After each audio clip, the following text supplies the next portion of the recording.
Hello, this is Clark Simpson. I am very happy to be with you today to talk to you about a passion of mine, discussion of how to develop a business plan or business plan development. Before we get started with the presentation, I do have some financial disclosures for you. I am President and CEO of the Clark Group Associates. The Clark Group Associates does do consulting and project management for a number of different clients in the sports medicine athletic training space, all the way from national associations, state athletic training associations, as well as college universities. You can see those on the slide. I am also the founder of the Business of Athletic Training e-learning academy that's part of Clark Group Associates. So those are my disclosures for you at this time. So as we're talking about business plan development, we do have some learning objectives to make sure that we cover for you.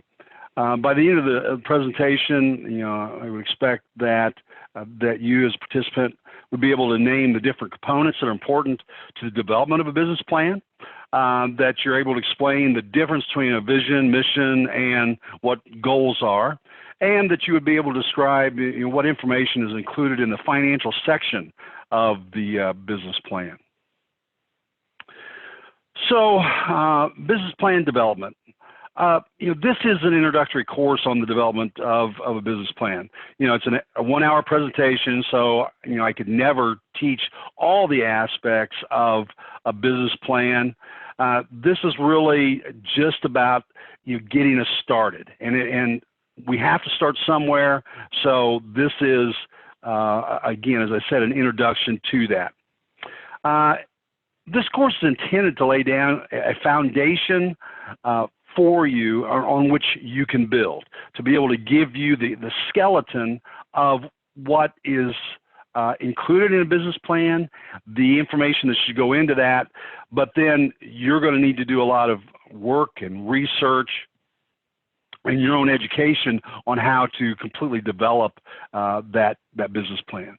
And one of the things that I believe that you'll find is that the more that you work on this and do this, the more business plans you have the opportunity to either do yourself or be a part of a group to develop, that the better you get at it. I know when I look back at business plans that I developed 25, 30 years ago compared with the business plans I do today, obviously you're supposed to get better with age and experience, and I believe that this is certainly that case, that you do get much better at that.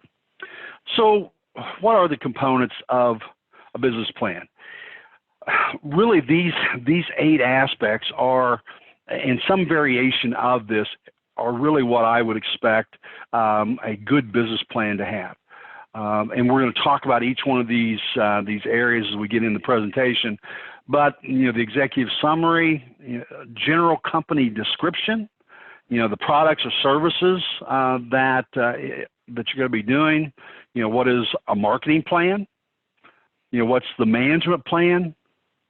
The operating plan, the financial plan, which is kind of bottom lining it, and it's really toward that bottom line, and then appendices that's part of that. So let's jump into this and kind of talk about these different sections and walk through, kind of explain what becomes part of that. So the executive summary. This is the first section that should lead your business plan. It's the first thing people will read, but it's the last thing that you are going to write. It's the last thing you're going to put together, because you will put together all the components that we're going to talk through here. But then this is an executive summary of 1 to 3 pages that is hitting those highlights of that area. And some of the highlights that you're going to want to make sure and hit in this executive summary is, why is this plan being submitted? What's the purpose? what is going to be accomplished by, this plan being implemented? It's kind of a, why, what's going to happen with that? How much financing is requested? And of course, depending on the type of business plan, and we're going to talk about a business plan can be done for many different reasons, but obviously if you are starting a business and you're presenting this to a commercial banker, that needs to be very much spelled out. Or if you are in a health system or working for a large outpatient rehab group and you're wanting to put together a proposal or a business plan for some new division or program, what's this going to cost? What kind of money are we asking for? What's the intended use of the financing? So you're asking for the money. How are you going to use it? What is the benefit of this business to business? Why is existence? Life has gone on without it. So why? What's the intention? What's the need for this? The money that you're asking for, how's it going to be repaid? So if you're borrowing the money, if you're borrowing from a bank or you're borrowing it from investors, you need to have a plan on how it's going to be repaid, how long it's going to take to get it repaid. And then you also want to talk about the market and competition. So to all of these, again, the high points of this, really getting down to the nuts and bolts in the executive summary is that you're highlighting this. The specifics and the broad explanation is something that you'll have in the body of the business plan, and that you'll do that later. The reason for this executive summary is, you're wanting to create some excitement. You're wanting to create interest in this. So, if you have an investor, a commercial banker, your boss, whoever that reads this and it's just kind of blah, and they don't get it, and it's not interesting, and it's not well put together, if the executive summary doesn't do it for them, then they're not going to be interested in seeing all the details. So the executive summary needs to be written well. It needs to be upbeat and cover all your points that we've discussed. So let's jump into to the business plan itself and the components we've talked about. Starting with the general company description. So what all goes into that? We've got the things listed here. What is it? The name. If you're starting completely from scratch, what is the name of this business going to be, or the location? Or if it's going to be a division of something, a division of a hospital or a sports medicine program. What is its name? What is it for? What's the nature of the primary service within AT? So, and there's a lot of different reasons, as we've talked about for this, and as I've just kind of said and repeating myself a little bit, but developing a new division within sports medicine program in a collegiate or secondary school, that could be something, or developing performance enhancement or nutrition or a mental health program within those programs. Starting a sports medicine outreach program in a health system or something within that. Starting a public safety program in which you put this business plan together to present to the fire department, police department, the head of the municipality that you're needing to speak with. You're wanting to start an occupational industrial program, an athletic training program with this. So these have to have a name, a location, and even as we're kind of talking about this, kind of the business purpose. So why? What is the reason for this business plan or this new quote unquote thing that you're bringing forward? So it has to have a purpose. what is, and along with that purpose, as we're talking about, what is the strategy, the basic company strategy and objectives for this business? Just kind of falling in line with that would tend to make sense. I think hopefully it makes sense to everyone that's hearing this is, what's the nature and the primary product or service? And usually with us within the athletic training sports medicine sense, it's going to be more service. There are those of us that have invented or patented products and are in product sales, so it would not be a stretch that an athletic trainer would be develop a business plan for a product as well. But the large percentage of us would be more about the services that we're providing. Part of this description, as you're laying it out, is, well, what's the current status of this that you're proposing? If it's a brand new business, it's a startup. So it doesn't exist now. This is a proposal that we're putting together, and it's a startup.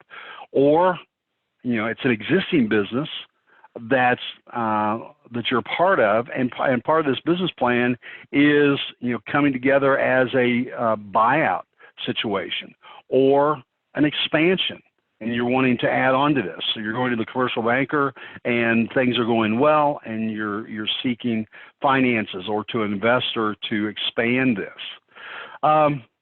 If it's in a hospital setting or in a collegiate setting, really just to be able to state, what is the status of the employer that you work with.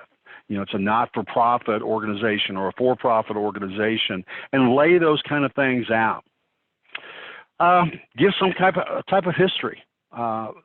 Again, has this business or program been in existence and now it's expanding or moving forward? Is this completely brand new? So give any kind of history that would be applicable here. We want to talk about the legal form of this organization. So, is this part of a larger organization, again, that collegiate or secondary school setting, or part of a hospital system, and et cetera? And so you're just a division. In this, I would describe that, and what is the legal organization of basically your employer, if you will, to do that. But if it's an organization, you're starting a new business. So is it an LLC, and have you formed that up? Or is it some type of corporation, a subchapter S type of corporation? So be able to explain and know what's going on with this.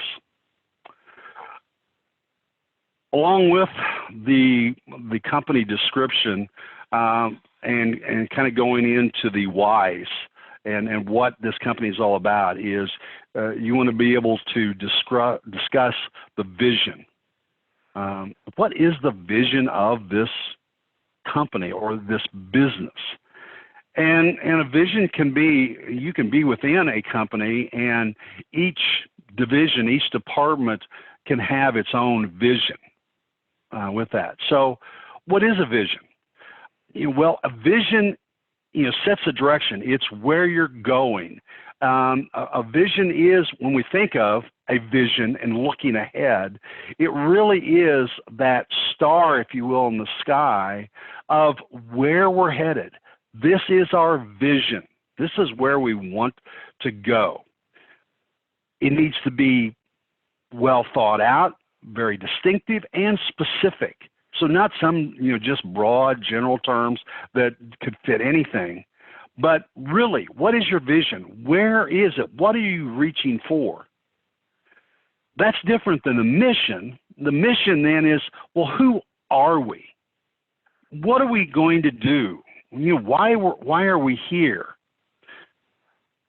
It's the purpose of the company. It's the reason that you get up in the morning and go to work. Okay, so it's kind of your marching orders every day. The mission is then the mission to get to the vision. Maybe to help explain that, if that doesn't make sense to you, is John F. Kennedy, you gave the vision of putting a man on the moon. Okay, that was the vision. That was the direction. That's what we're working for, to do that. The mission then was all the work that went into building all the different components and the stages that had to happen to be able to accomplish the vision. So maybe that would help some of you to differentiate between the vision and mission, because I believe that often gets confused with it, and some people tend to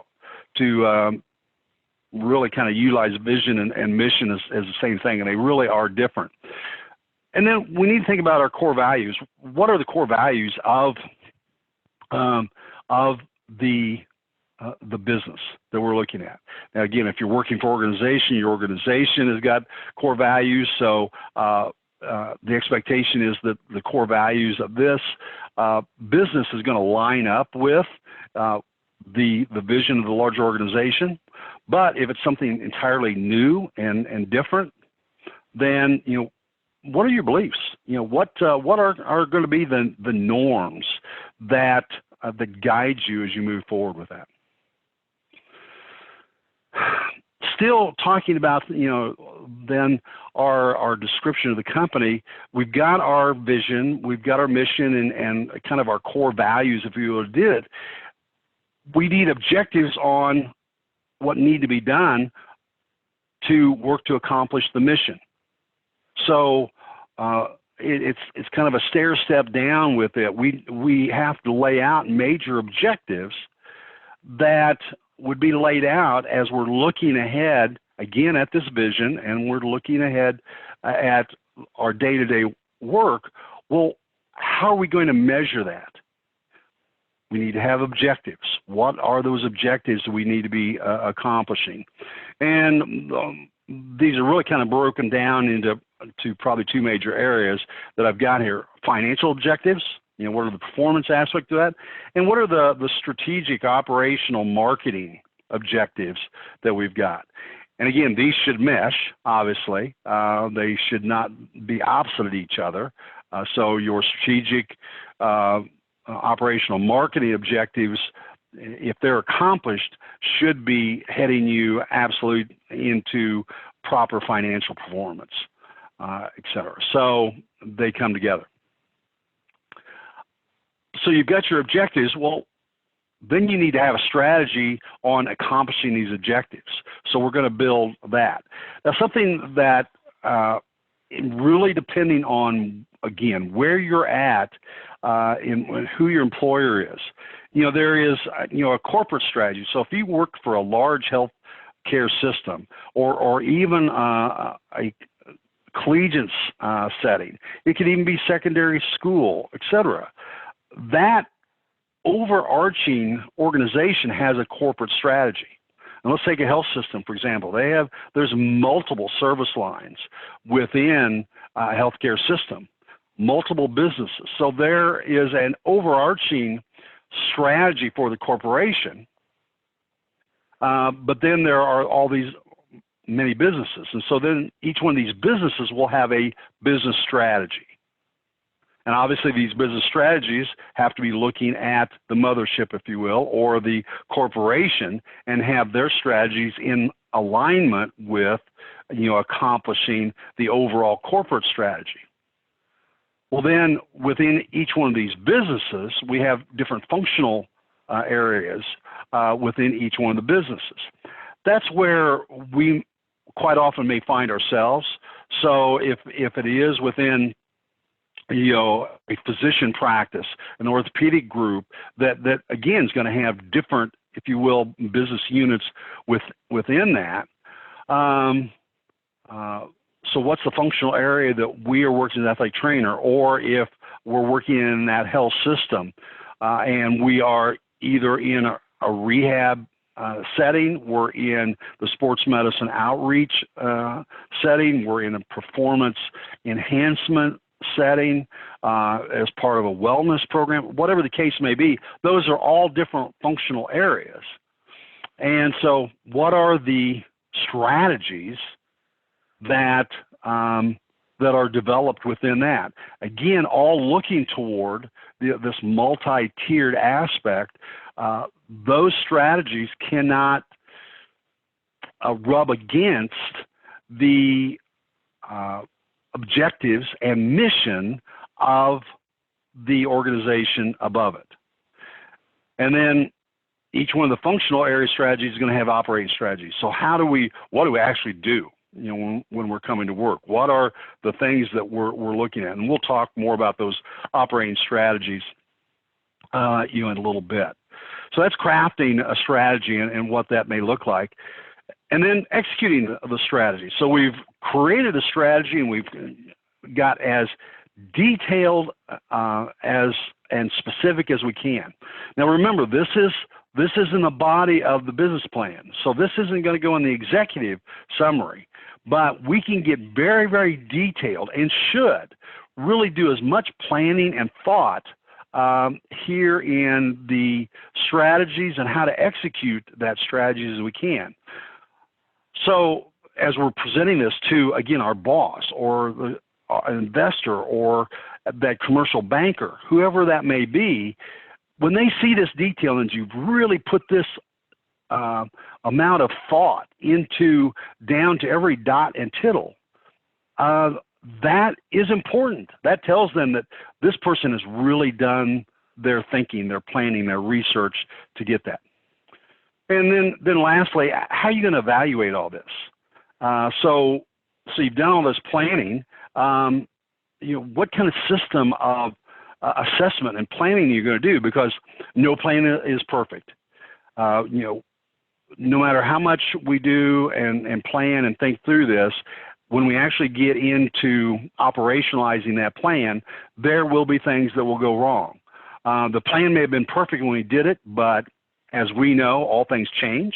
And so our industry may have changed. You know, I look back to 2007 when the entire economy changed. So there was a lot of business plans that had been laid out there, and then there was just absolute devastation with what occurred with those plans. And so people had to make significant adjustments with that due to no fault of their own from the prior planning, but now life had changed. So how are you going to evaluate it? How are you going to adjust with those aspects? Think through that because, again, no plan is perfect and there will be adjustments needed. So something that I wanted to be able to do for you is to be able to demonstrate, you know, a live business proposal that I had put together back in 2009 when I was Chief Operating of Midwest Health Strategies. This Midwest Health Strategies was a for-profit physical and occupational medicine company that was owned by 4 hospitals. It was as I said, a for-profit venture, and this business plan proposal that I'm going to utilize through this presentation is an actual presentation that I'd put together as part of this to kind of show some examples of what we did. And this, you know, I can only do snippets. I cannot possibly go into all the great detail that would go into that. Time would just not allow in this presentation. So these are just, you know, some of the things. So this was again, Midwest Health Strategies, it was for a spine center proposal that we were putting together. Put together a vision, you know, of that. You know, we're going to be the provider of choice of non-surgical, minimally invasive spine care in Indiana. Our mission, we were going to provide comprehensive non-surgical, minimally invasive diagnosis and treatment. And I kind of combined mission statement with our value, pledging to enhance patients' quality of life, providing evidence-based diagnosis and treatment efficiently in terms of cost, resource utilization, and timeliness. So laying out, this is our mission. This is where we were we're headed. So obviously a whole lot more that would have been added on to that, but that was kind of laying out the vision and mission, and then in the detailed plan there was a whole lot more information, and there'll be more to follow here as we get into this. So the second part, after we've described the business and gone into detail with that, we get to talking about, what are the products and the services of this business, and what's the plan for that? So we get into a very specific description of what those products and services are, and what are their features? Why are we doing this? What is the reason? What is the reason for providing this new service? We don't have it now, so why do we need it? So what is its reason for being? Why would somebody use these either products or services? We want to talk about, during this time, we want to talk about pricing. Where is this going to fit? We may even talk about what is our pricing strategy. Are we going to be high volume, low cost? Are we going to be, high quality with it? So when we're discussing our pricing strategy, and that goes into some of our market analysis and really what we want to be all about. Where's our stage of development of this product or services? Is this something brand new that nobody's ever seen before, and et cetera? So that brings its own set of issues with it. Or this is, very well accepted within the literature and the scope of aspects, but it's just something, these are services that for whatever reason, our community has not had, or our organization's not had, whatever the case may be. So, what is that stage of development? Where's it at? Explain that. As part of this, and again, depending on whether it's a product or services, and are there any legal protection or proprietary positions that we need to talk about? Are there any patents, copyrights, or trademarks, with this that we're doing? If you are one of those athletic trainers that have created a new brace or a new system, or representing that, is it patented? Is it trademarked in any way? Or if you've developed new educational programs or new development, is it copyrighted? So that should be laid out, in the explanation as part of the plan. And going along with that, then, are there dangers? We're presenting this to, our boss or to decision makers. What are the dangers of obsolescence? So is it so stylish that, okay, it's going to be in style for a year or two and then go out of style, either from a technical standpoint or style standpoint? Or is this something that will stand the test of time and is going to be around for a while? That, again, is important and is something important to point out and to have thought through the importance of that. So in this Spine Center business plan, in addressing some of the issues that we just talked about here, is the business plan, core treatment philosophy, and kind of explaining that as far as, diagnostic triage, the patients are preferred by specialist services, and it's, really based on clear and explicit outcome goals. Our radiological testing is based on good goals. We're not trying to, just do a lot of tests and a lot of spin to create revenue or to bill, but it's done for good evidence-based reasons. And our primary focus on control and overcoming functional limitations, not just pain relief. So it was not just a pain management center, if you will. along with the philosophy, our physical rehabilitation based on activation, restoration of function, effective management at the early stages of dysfunction. So we don't want to give people, allow them to get into chronic issues. So really with an eye very much toward work comp cases and even personal injury. So trying to get people as early on as we can so that they do not get into the chronic pain syndromes that are out there. And again, looking toward the work comp, maintaining patients at work or return to work as rapidly as possible, because there's all kinds of evidence that the longer someone's off work, and the more difficult it is to get them back to that work.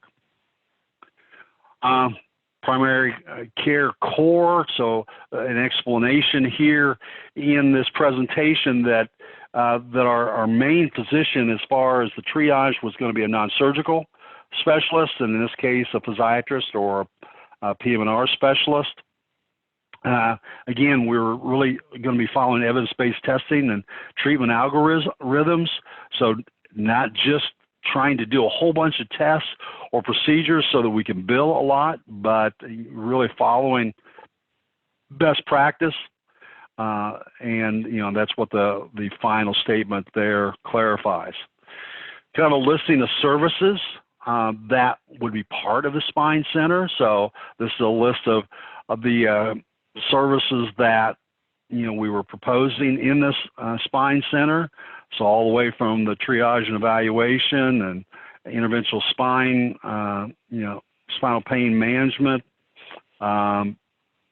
Certainly we would make referrals for the surgical intervention, and so we talked about that, I think, later in the presentation. Obviously physical rehab is part of this. The medical management, and that would be medical case management. So whether that's work comp, and if it was managing the work comp case, or if it was working with insurance companies, or personal injury care, really taking a case management approach to that, as well as including some of the holistic aspects: chiropractic care, alternative massage, craniosacral therapy, etc. So this is going to be a comprehensive spine care clinic. And we list here the distinctive competencies that we've talked about. So at the time that this was presented, it would have been the most fully integrated medical model in Indiana for spine care. It would be following a non-surgical evidence-based testing. So that would have been unique and would differentiate itself from others. Our physicians were not going to be surgical based, so they weren't looking at all towards surgery, which is often a knock that can occur when orthopedic spine physicians or neuro spine surgeons are doing the evaluating. The old adage, if you have a hammer, everything looks like a nail. And so if you're a surgeon, that is a knock on many. Now, we know many good surgeons, do not do that and do not abuse that, but trying to approach that, with non-surgical musculoskeletal specialists. The non-physician clinicians would be specialists in all the different areas we had, and that we would be setting this up in a very cost and resource efficient model. So all of these we felt were the distinctive competencies that we're presenting at that time. So those are some of the things and some of the examples in that business proposal that was presented to decision makers as we went through that. So then we move on to, we've talked about now the description of the products and a lot there. So then, what about, as far as marketing? Marketing is very important in the business plan, and so what are all the different things that need to be looked at or included from a marketing standpoint? Well, you need to do a target aspect, where you're going to do your research on national, regional, and local statistics. So in this case, when we're looking at spine, we looked at national statistics. We also looked at within the state with the amount of spine injuries or back injuries and they occurred. So then that is also going to help you move to, no matter what you're looking at, who are you marketing to? And again, we'll look at that. But if you're an athletic trainer in whatever area that you're working in, if you understand your target market, then that's going to help you give you the profile of who is your target customer. Who are you going to be working toward?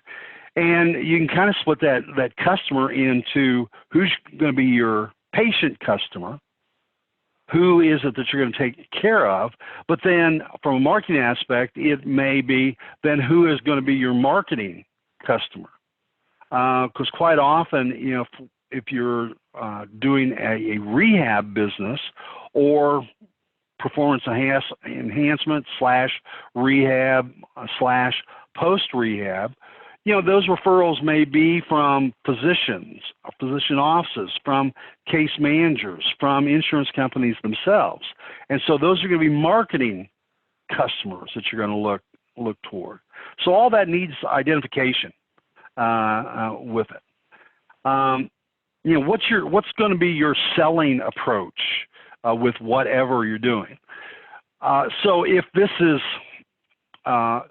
if it's an internal aspect, it can even be, if you're in a large health system and the selling approach, you may not be selling to the outside. It may be internal marketing and communication that needs to be described on how you're going to communicate and let others know the services and programs that you're offering. Even though you may not be quote unquote billing or doing that, it's internal. Much of what I talk about is more external, and so whether that's, again, starting a business, starting a program in which you're reaching out into doing that. If you're a collegiate athletic trainer and you're not billing, but you're looking at starting a new program, a performance enhancement program, a nutrition program, or a mental health program that hasn't been there, and you're doing this and developing this business plan to be able to get the funds and the approval to be able to do this, then what's your approach? Who do you need to impress? You need to determine who are the decision makers. Who's going to be able to say yes to this? And so that would be part and considered some of your sales approach with that. Now, you may not put that in the business plan as far as, well, I'm trying to sell this to the vice president of, college, university, et cetera, but it's something that you have to think through and know in your marketing plan what you're needing to do and who you're taking it to. Types of sales force. So if you're an athletic trainer that have created a product, you're doing that is one thing. If you start your own business, depending on what that business is, what type of sales force do you need? Do you need people on the ground? Can you do it via social media? Are you going to be able to utilize, is it, the old days, and I say old days, back with telephone ad books. Now those are gone by the wayside in many aspects. So social media aspects, billboards, exactly, what type of approach are you going to take?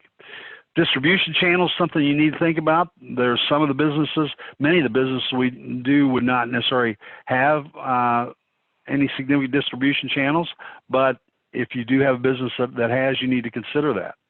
I've kind of already talked about types of promotion, sales promotion, and advertising, and how to move forward with this.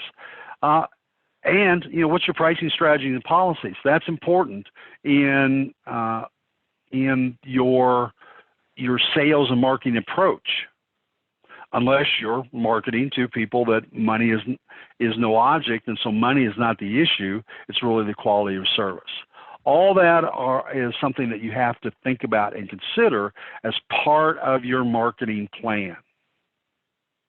So, who is it? What is the market? You want, if you're like any business, you only have so much marketing dollars, so you don't want to waste those dollars. You want to fine tune that and know exactly where you're going to spend your money to reach the target market that you're needing and what the profile of that customer is. And then what are the different areas that you're going to spend those dollars on. You know, that's the purpose of this. So, you know, some of the things that from a marketing plan when we were looking at the spine center. So obviously starting off, we did our research and knowing, you know, 80% of the population in the United States has back pain sometime in their life. It's the most expensive occupational disorder under age 45, second only to headache for frequency of pain. Pain disabilities increase 14 times faster than the population growth. And this was cost estimates back in 2009. I'm sure it's much higher now, but from $50 to $80 billion annually. So there's a lot of money being spent on this, and we know that. So if we can come up with a very cost-effective, evidence-based way to do that, we should be able to get paid for this. And that's an important message there. Some of the potential patients that we research in here, obviously the general public with back pain, work comp injuries, significant number of work comp injuries, and again, that can even be broken down as what type of industry that you're working with. So if you say work comp, it's not all work comp, but there's certain industries. Traumatic injuries, so auto accidents, also falling into the personal injuries. So you're going to look at that, and you're going to, knowing that, then you're going to move on to, then who are your marketing clients? Well, physicians who are treating these type of patients. So anything from the orthopedic surgeons, neurosurgeons, physiatrists, some family docs to do that. Case managers,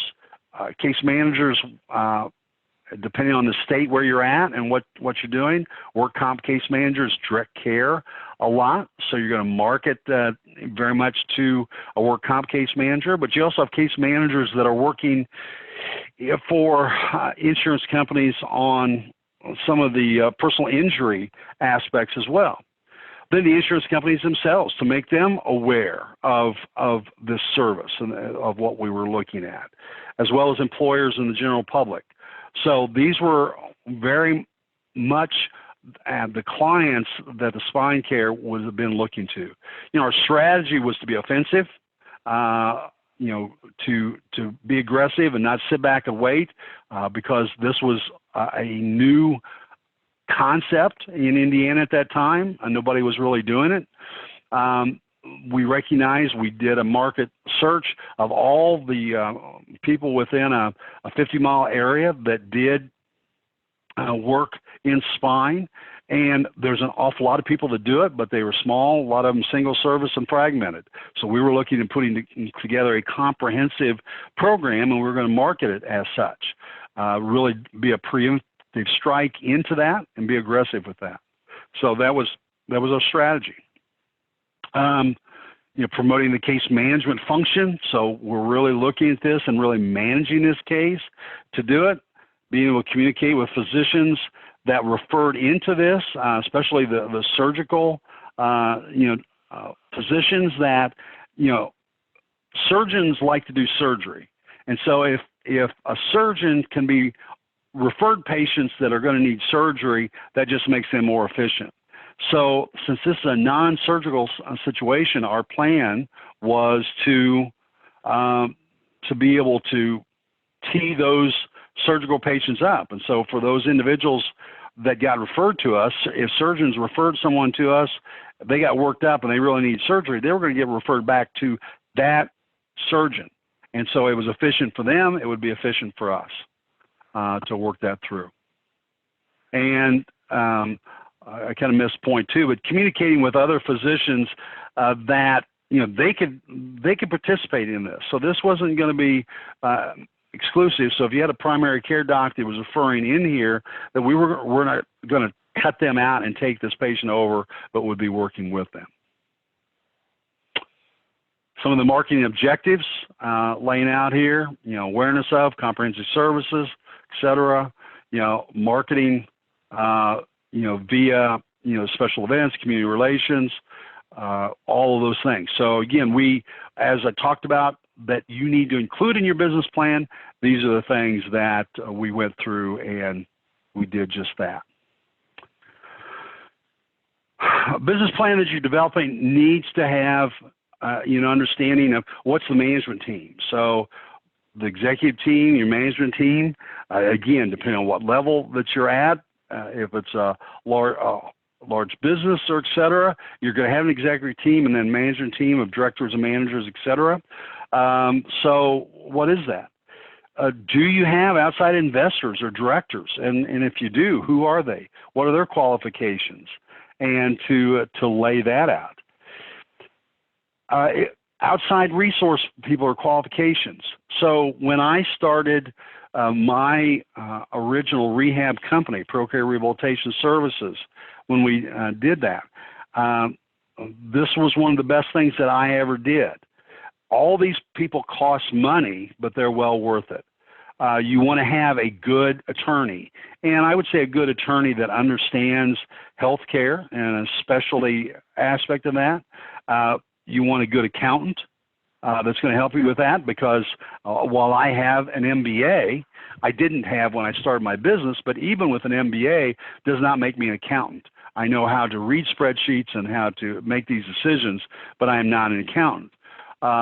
And don't want to be. So having an accountant was appropriate.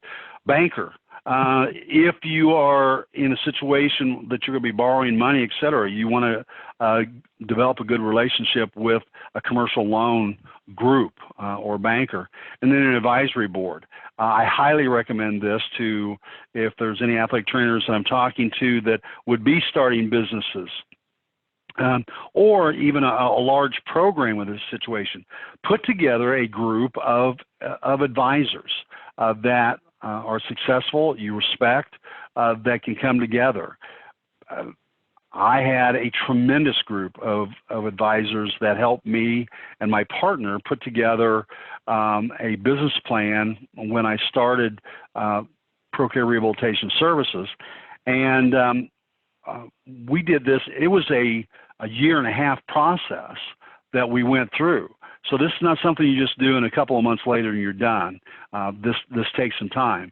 But this advisory group did not charge me anything. I bought them breakfast once a month. We got together. It was a great, great learning experience. And these were all people that were successful in their own business right. They were business owners. They were attorneys. They were physicians. I had a dean of a business school on this. So pick people that meet your need, but get people with that will speak up and challenge. You don't want people there just to sit there and be quiet. As part of this management plan, as you're doing this business plan, what personnel needs are you going to need? What kind of staff do you need, and what kind of training are they going to need to be or have experience? Think that through and know what you need there. And finally, what's the organizational structure of your organization? Is this just going to be a small kind of mom and pop start out a rehab company? Is this part of a large collegiate Division I situation, and so you got multi-tiers there, or you've got a health system that you're putting together, and you have an organizational structure that you need to know what it is and list it out, and make sure that is part of it. So this was that organizational structure that we had as part of the Spine Center to do that. Operating plan. Need to have an operating plan and think through what operations are going to be.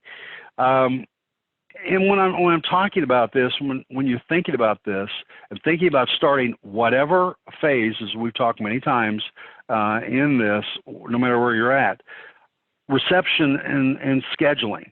You know, if you're treating patients or clients, you need somebody to be able to set that up. Who's handling, you know, the clinical operations? Who's handling billing? Who's doing marketing? And what systems are you going to utilize for all of these? You know, is there a single system, an electronic medical system that will be able to incorporate all of these? If so, this all needs to be explained as part of the operating plan. Again, you're trying to demonstrate to your boss, to an investor, or whatever, that you have thought through all of the minute details it takes to run this operation. Basically, you know, this is laying out, you're putting together a detailed policy and procedure manual.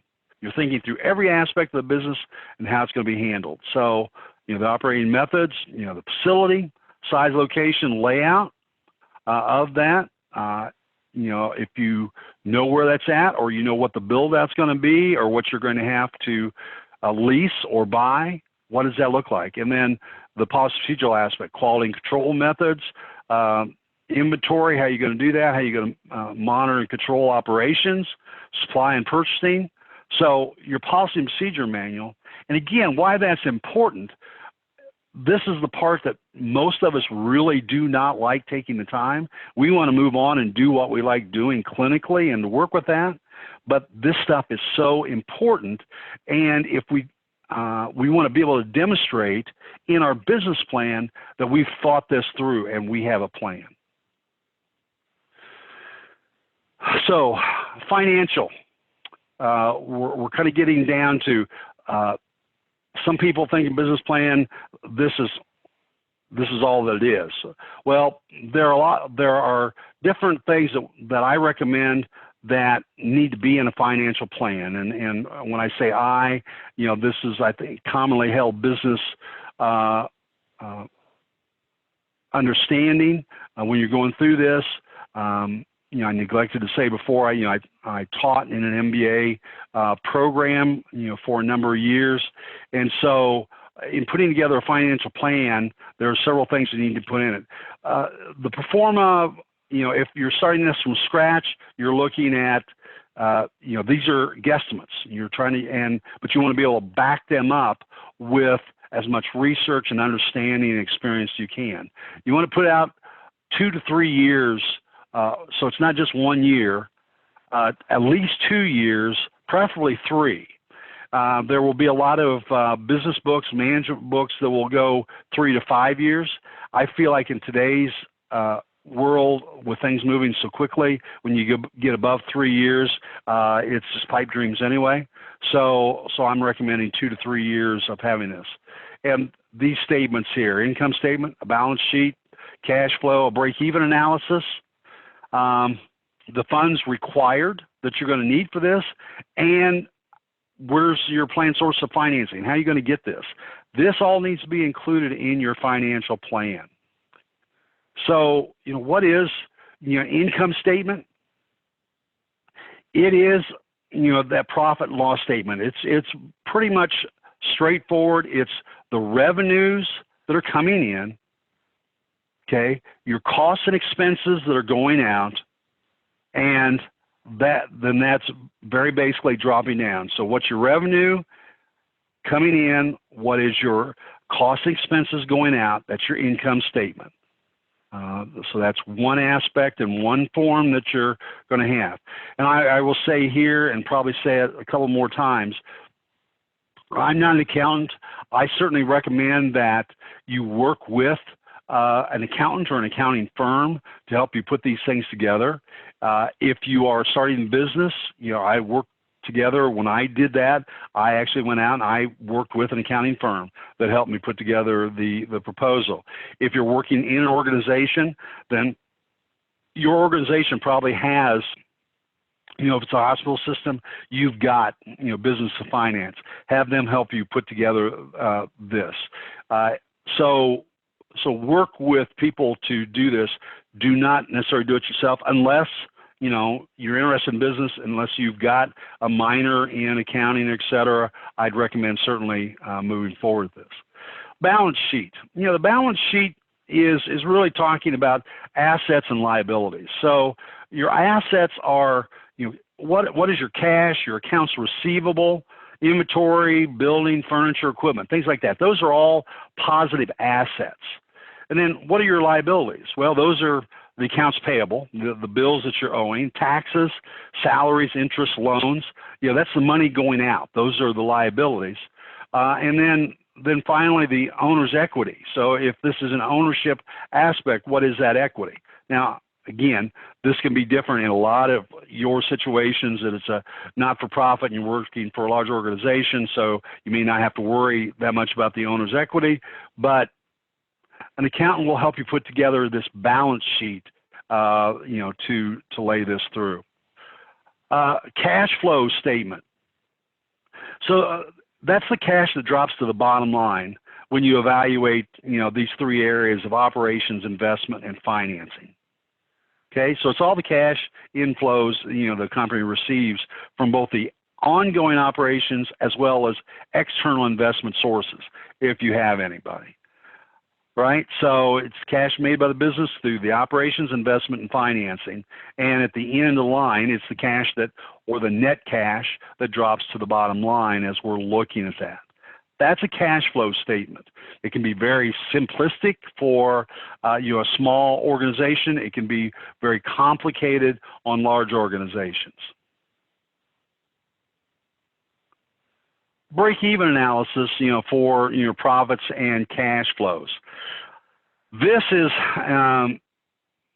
something that helps you to know when you're actually going to, as a business owner, and business owner, whether it's your business or you're a business owner, if you are director of sports medicine programmer, et cetera, when are you going to break even? If you're putting together this financial plan, you need to know your fixed costs, so that those costs that will not change with that. What is your monthly lease or mortgage payment, and those fixed costs.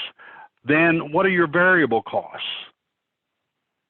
Okay, so you need, and those are your total costs when you put your fixed and total together. And then what's your revenue? And if you know your costs and your revenue, it's the break even is where the services revenue meets total costs. Okay, so if you've got this on a graph, it is that point where the revenue meets the costs that it's break even, and then as the revenue breaks through that, then that becomes what we call a contribution margin or profit. So you need to understand this because there are different variables. This goes into your pricing structure. It goes into your volume. Can you actually do enough volume to be able to make money? Can you charge enough to make money? So all these things have to fit in, and this is important if you're sitting down with an investor or a banker. They want to be able to see, have you thought this through, and at what point, as you're starting this, would this venture break even? So important component to have as part of this. That is the large body, if you will, of the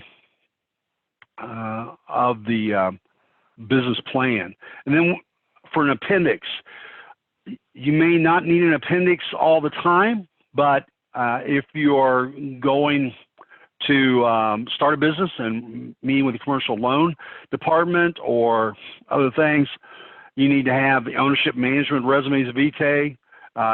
You would need to have your personal financial statements, personal tax returns, 3 of them, 3 years of those, building lease agreement if you're starting a business that you've actually got that around.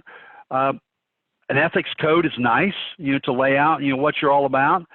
And then something that just about everybody could have, no matter what the organization, would be letters of support. So you've actually gone out in doing your research, and whether you're starting a new business or you're starting this within a collegiate and secondary school, whether you're starting with a health system, you talk to different people, and who will write you letters of support that, hey, this is a good concept, I can back this, et cetera, et cetera. And if you're in a health system, and if you have 5 letters from top physicians that are going to support this, that will carry a lot of weight in your business plan. If you are taking this to a commercial loan and you're starting your business and have letter supports from community leaders, from physicians, if you're obviously in the medical aspect, et cetera, this does carry weight. So these are important. So how are you going to be judged? So this business plan is being all put together, and you've done that. So you really need to understand this on what people are looking at. Is there a clear market need for this business that you're planning? Is there really a distinctive competency? Is it unique? Is it special? Have you been able to make that case for that? Are you able to convince that you really have the management capability? We can have a lot of want-tos and maybes, and I really want to do this, but have you made the case that you personally or the group that you put together has got the management capability of being able to handle this? Because if you're talking to an investor, they're taking on financial risk and challenge. They have to feel comfortable in who is going to be managing this. Financial understanding. Does the team, understand the financial requirements?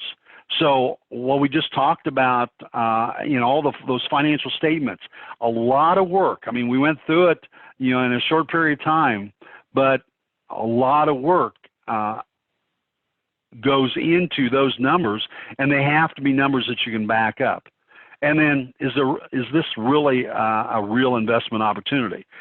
Your health system, the bosses, the vice presidents that may be making this decision, your AD if you're in a collegiate situation, or CFO, your commercial lender if you're going to them for money. All of them are looking at this. Is this really a good investment opportunity? Why would we do this? So thank you so much. A lot of jam-packed information in this. I hope this has been beneficial to you. Thank you so much for taking the time to sign up and take this presentation. I hope that it is added some new information for you, and that this is something that would be very valuable for you as you are doing the research and hard work of putting together your business plan. Thanks. Have a great day.